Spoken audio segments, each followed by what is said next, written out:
Hello everyone, ICT virtual classes में आपका बहुत बहुत स्वागत है। तो जैसा कि आप जानते हैं हम लोग पढ़ रहे थे हीट एंड बेसिकली अब हम बात करने वाले हैं यहाँ पर कि क्या हर जो हीट ट्रांसफर होती है वो हर जगह सेम होती है। यानी कि जैसे मैंने आपको बताया था कि आप खाना बनाते हैं एंड खाना बनाते वक्त क्या होता है कि कढ़ाई में आपने कड़छी छोड़ दी तो कड़छी का एक कोना खुद ब खुद ही गर्म हो जाता है। The reason is why because the heat transfer through the mode of conduction, है ना।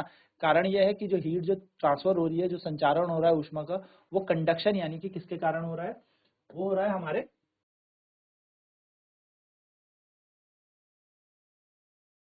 चालन की प्रक्रिया द्वारा। नाउ इसके ऊपर एक एक्टिविटी और करते हैं। Now take a round bottom flask, if flask is not available a beaker can be used. एक राउंड बॉटम फ्लास्क ले लीजिए, अगर फ्लास्क नहीं है तो कोई भगोना बर्तन ले लीजिए, बीकर ले लीजिए।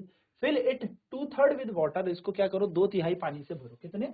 दो तिहाई पानी से भरो, two third with water. Place into on a tripod, एक ट्राइपॉड है उसके ऊपर रखेंगे और धीरे धीरे इसको हीट करेंगे, यानी कि इसके पास कोई कैंडल एंड ऑल रख के इसको हीट करना शुरू करेंगे। नाउ क्या कह रहा है, wait till the water in the flask is still, और तब तक वेट करें जब तक फ्लास्क जो है स्टिल है, यानी कि रोक के रखना है। Place a crystal of potassium permanganate at the bottom of the flask gently using a straw, now heat the water by placing the candle just below the crystal. और क्या करने लगे, धीरे धीरे उस क्रिस्टल को देखो हीट करने लगो। तो इन्होंने क्या किया, देखो पानी में डाला पोटेशियम पर मैग्नेट और क्या करने लगे, ये इसको हीट करने लगे एक राउंड बॉटम फ्लास्क में। अब आप देखिए ध्यान में क्या होगा, व्हेन द वाटर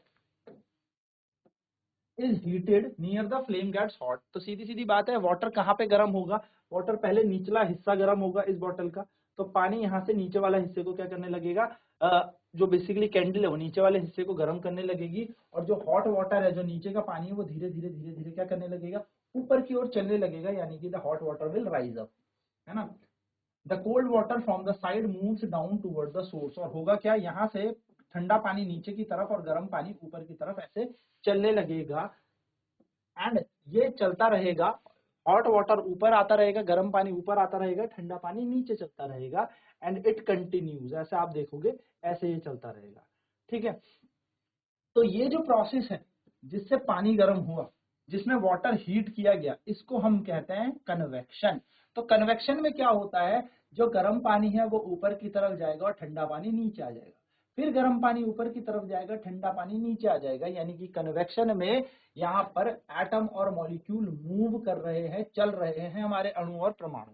ठीक है, तो याद रखना ये एक प्रक्रिया है जिसको हम क्या कहते हैं, कन्वेक्शन। तो कंडक्शन में क्या होता है, एक जगह से दूसरी जगह एटम जाते नहीं है बट हीट को ट्रांसफर करते हैं। सॉलिड में जनरली आपको देखने को मिलेगा, बट लिक्विड में यानी कि वाटर में या किसी भी तरल पदार्थ में आपको कौन सा मेथड मिलेगा, कन्वेक्शन, जिसको हम संवहन कहते हैं। ठीक है, चलिए तो पहले फटाफट ये नोट करेंगे, देन उस प्रोसेस को भी नोट करेंगे।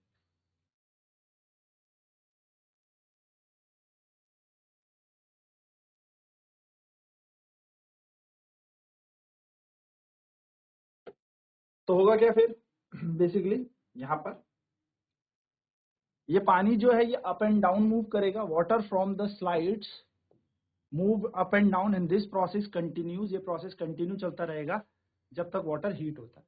ठीक है, और इस प्रोसेस को, इस प्रक्रिया को हम कन्वेक्शन कहते हैं, यानी कि संवहन कहते हैं।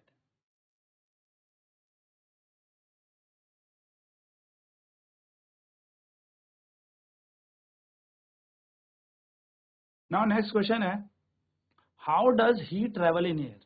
हीट हवा में यानी कि वायु में कैसे ट्रेवल करती है ऊष्मा, तो इन विच डायरेक्ट डज, जैसे हमारे पास होता है देखो इस तरीके से, जैसे जैसे धुआं चलता है, क्या ऐसे हीट चलती है, ऐसे ऊष्मा चलती है। सूरज इतनी दूर चमका, हम तक रोशनी कैसे पहुंची, तो the air near the heat source get hot and rise, तो जो भी क्या होता है, एयर जो भी ऊष्मा के पास होती है वो गर्म हो जाती है और ऊपर की तरफ चलती है। The air from the side come in to take place, और जो साइड साइड की हवा होती है फिर वो उसकी जगह ले लेती है, यानी कि गर्म हवा कहाँ चली जाएगी, ऊपर, और ठंडी हवा उसकी जगह ले लेगी। इस तरीके से चलता है। In this way the air heat, तरीके से जो एयर है वो हीटेड होती है और गर्म होती है। ठीक है, इसके लिए अभी एक उदाहरण भी लेंगे, बट याद रखना, ठीक है, कि हीट कैसे एयर में चलती है।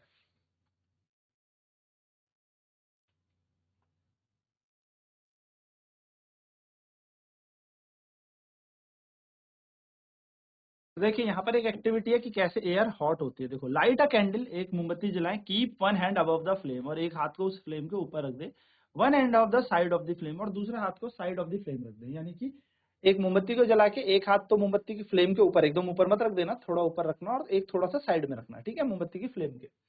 Do your hand feel equal hot, तो क्या आपके हाथों में दोनों में बराबर ही हीट मिलेगी? ठीक है, तो बस अपना केयरफुल रहना इसको इस टाइम, क्योंकि अपने हाथ में कहीं से जला मत लेना। तो आप क्या देखेंगे, आप नोटिस करेंगे, देखिए ये एक्सपेरिमेंट हम यहाँ पे कर रहे हैं कि आपने एक कैंडल की फ्लेम के ऊपर हाथ रखा और एक एकदम साइड में रखा है, तो you will notice that toward the top, यानी कि ऊपर की तरफ जो हवा होगी वो ज्यादा हीटेड हो रही है, कन्वेक्शन यानी कि संवहन की प्रक्रिया से। इसलिए जो हाथ हमारा फ्लेम के ऊपर है, यानी कि इस लॉ के ऊपर है, वो गर्म होगा। वहीं पर बात करें जो साइड वाला हाथ है, उसमें कोई कन्वेक्शन नहीं हो रहा है, इसलिए साइड वाले हाथ में उतना गर्मी नहीं मिलेगी कंपैरेटिवली जितना ऊपर है। ठीक है, तो ये बात ध्यान में रखना है। और इसी चीज पे बेसिकली जो कोस्टल एरिया में लोग रहते हैं, यानी कि जो समुद्री तट में लोग रहते हैं, उनके साथ एक इंटरेस्टिंग फिनोमिना भी होता है, सिर्फ कन्वेक्शन के कारण। तो पहले आप इनको नोट करें एंड देन फिर हम आगे बात करते हैं। ठीक है, ये पूरी एक्टिविटी लिखे, जिससे हमें ये पता लगता है कि कैसे हीट जो होती है वो एयर को गर्म करती है, यानी कि how air is being heated.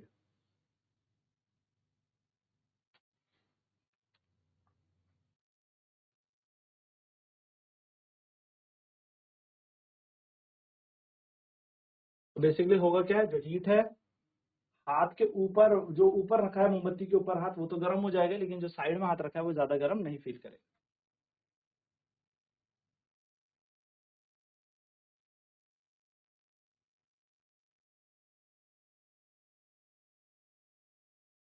ठीक है, तो जो हाथ हमारा टॉप के पास है, यानी कि इस फ्लेम के एकदम टॉप पे है, ये ज्यादा हॉट फील करेगा, और ये कम हॉट फील करेगा, लेस हॉट फील करेगा,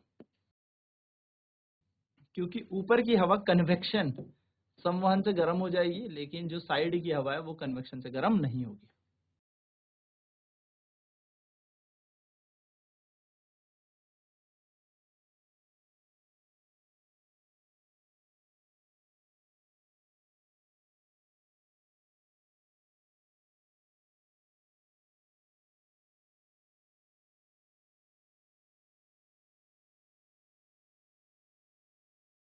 ना यहाँ पे यही कहा है, जो कोस्टल रीजन में रहते हैं, यानी कि जो थोड़े बहुत समुद्री तट पे लोग रहते हैं, उनके पास क्या इंटरेस्टिंग फिनोमिना होता है। देखो, ध्यान से समझना, ड्यूरिंग द डे, दिन के टाइम, जो जमीन होती है वो तो गर्म हो जाती है क्योंकि धूप पड़ रही होती है ना।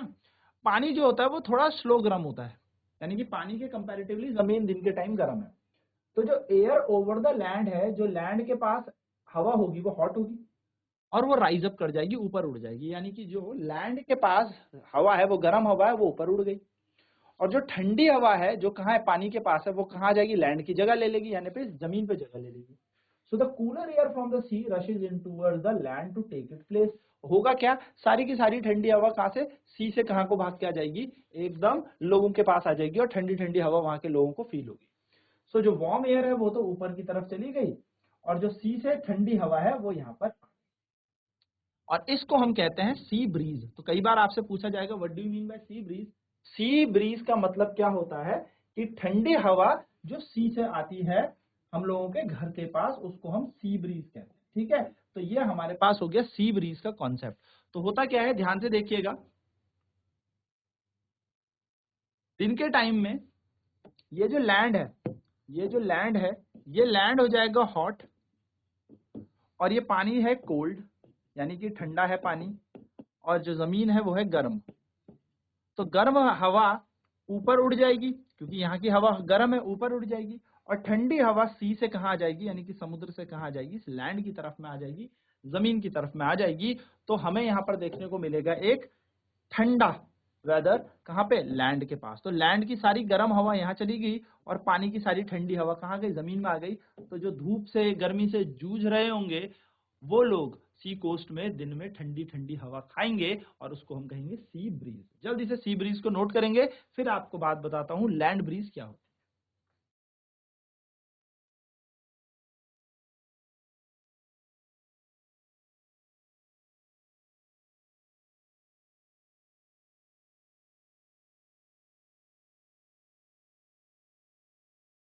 अब देखिए रात के टाइम पे क्या होता है, देखना है एट नाइट, रात में उल्टा हो जाएगा इसका। अब रात में उल्टा क्या हो जाएगा कि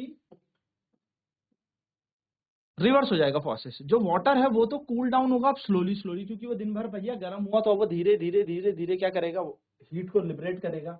लेकिन लैंड जो है वो तुरंत से ठंडा हो जाएगा।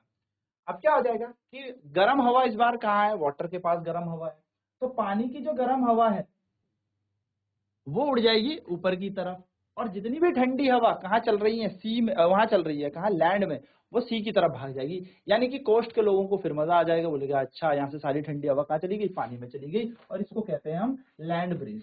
तो देखिए ध्यान से समझेंगे लैंड ब्रीज में क्या होता है। तो लैंड ब्रीज रात के टाइम होती है, और रात के टाइम में जितनी भी ठंडी हवा होती है वो कहाँ चली जाती है, पानी की तरफ चली जाती है। यानी कि लैंड से ठंडी हवा कहाँ चली जाएगी, पानी की तरफ, और ये हॉट एयर वापस कहाँ आ जाएगी, कोस्ट वाले में। यानी कि जो भी लोग कोस्ट में रह रहे हैं उनके तो मजे आ गए, क्योंकि सुबह वहां गर्मी हो रही थी तो गर्म हवा भाग गई पानी की तरफ, और ठंडी हवा आ गई कहां पर, लैंड की तरफ। तो उनको गर्मी लग रही थी, अब उन्हें ठंडी ठंडी हवा मिलने लगी। रात के टाइम में क्योंकि पानी में क्या हुआ, यहाँ पर हॉटनेस ज्यादा थी, गर्मी ज्यादा थी पानी में, जमीन ठंडी हो गई, तो जमीन की सारी ठंडी हवा कहाँ चली गई, लैंड की सारी ठंडी हवा कोस्ट में चली गई, और कोस्ट की सारी गर्म हवा सॉरी वाटर में चली गई, और वाटर की सारी हवा ठंडी कहाँ गई, लैंड में, गर्म हवा लैंड में आ गई, जिससे क्या हुआ, लैंड वाले लोगों को रात में अब गरम गरम हवा मिलेगी। यानी कि रात को भी ठंडा नहीं लगेगा और सुबह को भी गर्मी नहीं लगेगी। ठीक है, चलिए, तो इसी को लैंड ब्रीज कहते हैं। भूलिएगा नहीं, जहां से ये वेव यानी कि ब्रीज ओरिजिनेट होती है, हवा को बोलते हैं ब्रीज, ठीक है, उसका नाम वहीं से दिया है। अगर समुद्र से ठंडी हवा आ रही है धरती की तरफ तो हम उसे सी ब्रीज बोलते हैं, और धरती से अगर समुद्र की तरफ जा रही है तो उसे लैंड ब्रीज बोलते हैं। चलिए, तो नोट करेंगे फटाफट से लैंड ब्रीज को भी।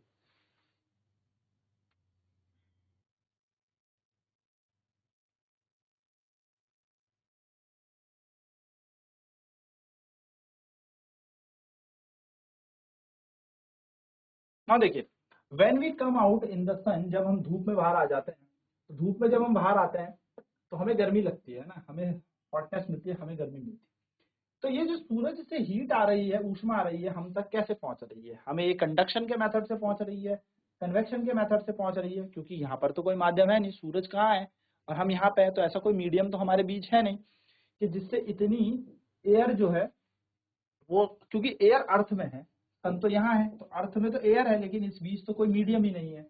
तो जब यहाँ पर कोई माध्यम नहीं है तो सर ये रोशनी, ये धूप हम तक कैसे पहुंची, तो ये जो चीज हम तक पहुंचती है, ये पहुंचती है विद द हेल्प ऑफ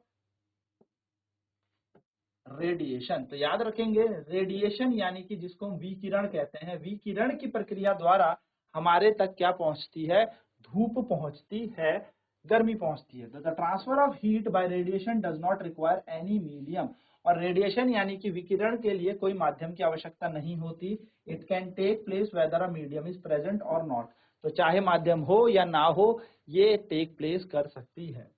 ठीक है, तो when we sit in front of a room heater, जब भी हम हीटर के आगे बैठते हैं अपने घर में भी, तो हमें जो हीट मिलती है वो इसी प्रोसेस से मिलती है। ठीक है, कोई बर्तन अगर आपको गर्म है और आपके सामने वो क्या कर रहा है, देखो उतनी दूर से गर्म है और आपके हाथ तक गर्मी उसकी आ रही है, इसका मतलब वो इसी चीज से गर्म आपकी तरफ भेज रहा है, हीट आपकी तरफ भेज रहा है, और यहाँ पर जो ट्रांसफर ऑफ हीट हो रहा है वो सराउंडिंग में भी कर रहा है, तभी वो थोड़ी देर में ठंडा हो जाएगा। तो गर्म बर्तन छोड़ दें और थोड़ी देर में वो हीट कहाँ चली जाएगी, आसपास उसके सराउंडिंग में चली जाएगी, because of the radiation process. तो नोट डाल लें फटाफट से, रेडिएशन क्या होता है, और कॉपी में लिख लें कि क्या होता है विकिरण यानी कि radiation.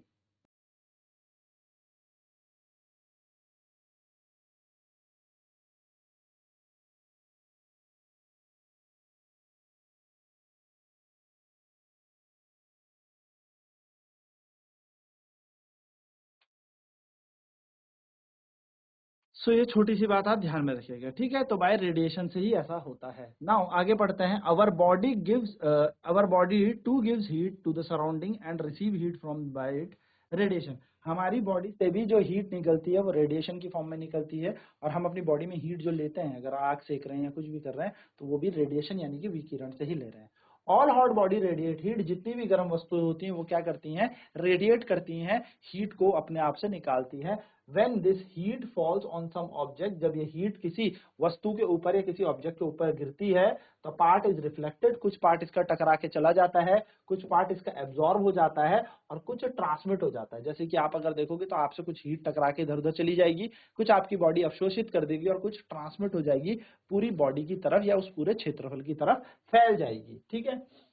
The temperature of the object increase due to the absorb part of the heat, और किसी वस्तु का तापमान क्यों बढ़ता है? क्योंकि कितनी ऊर्जा अवशोषित हुई है, उसने ग्रहण की है, उसके कारण।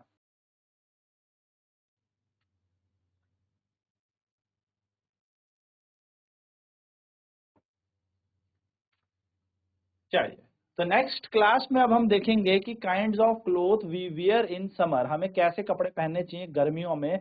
हल्के कपड़े पहनते हैं, जैसे आपने सुना भी होगा लाइट कलर के कपड़े पहने क्यों बोलते हैं लोग, उसके बारे में कॉन्सेप्ट जानेंगे। तो आज की क्लास में इतना ही करते हैं, बढ़ेंगे अगली क्लास में आगे की तरफ। तो आईसीटी वर्चुअल क्लासेस में जुड़ने के लिए धन्यवाद। आपका दिन शुभ हो।